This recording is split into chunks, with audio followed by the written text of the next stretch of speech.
Habari gani, Kujichagulia, Habari gani, Kujichagulia. Today we are celebrating the second day of Kwanzaa. I am Andrea Imani. Thank you for joining me. As you can see, we have lit the first candle from yesterday, Umoja, which was a black candle.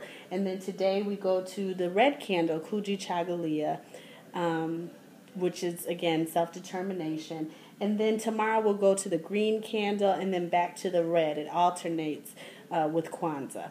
So I have to admit to many of you, I have struggled all day thinking about self-determination and what that means. But let me go ahead and give you the definition as we celebrate through Kwanzaa. It is to define ourselves, name ourselves, create for ourselves, and speak for ourselves, instead of being defined, named, created for, and spoken for by others. People must stand up for themselves. They must tell others what they want. They must not let anyone else decide their future. So it's not that I don't get the concept. I'm sure we all know what self-determination means, but how do we talk about that practice? How does that manifest itself in everyday life and living? And that's what I'm really trying to think about for Kwanzaa. You know, how do these principles manifest themselves in our daily lives?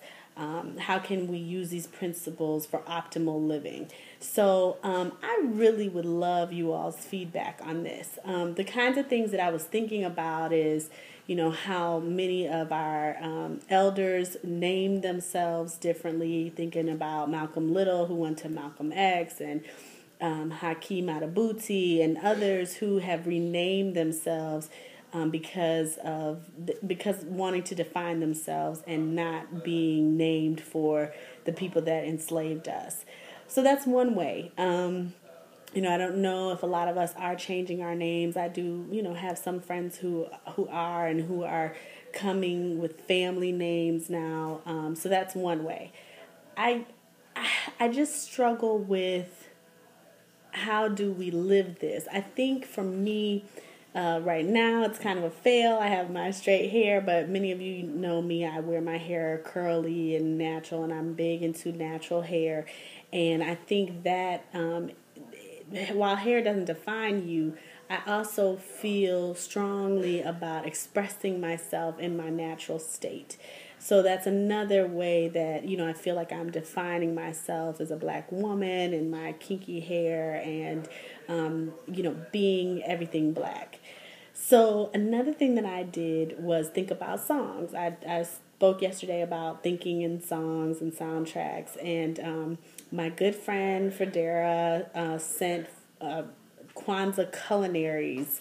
Many of you may have seen that blog, and they did an awesome soundtrack for Kwanzaa, and I will post that link for you all to see. But basically, the song that I thought about today for self-determination is Black Is by Fertile Ground, and that song is just amazing, and I was listening to it earlier, and it talks about black being so beautiful. So again, I was reminded of the black arts movement and you know, where a lot of our poets and artists really just help to define our blackness, and you know, that intersection of naming ourselves, you know, are we African American, are we black, you know, all of that, going from Negro and other names. And you know, as a historian, I'm thinking about all these things, but I really want to know what you think about self-determination, and how do you feel about incorporating self-determination in your life? How do you define yourself and name yourself and speak for yourself, and not yourself just as in you, but as the community? Because remember, this is about unity. We already practiced or celebrated Umoja, so building upon that, how do you define and speak for yourself as in ourselves, you know? So thank you. I look forward to your feedback. I hope that you'll get a chance to listen to that beautiful song, Black Is by Fertile Ground, and enjoy your celebration of Kwanzaa. Again, Habari gani.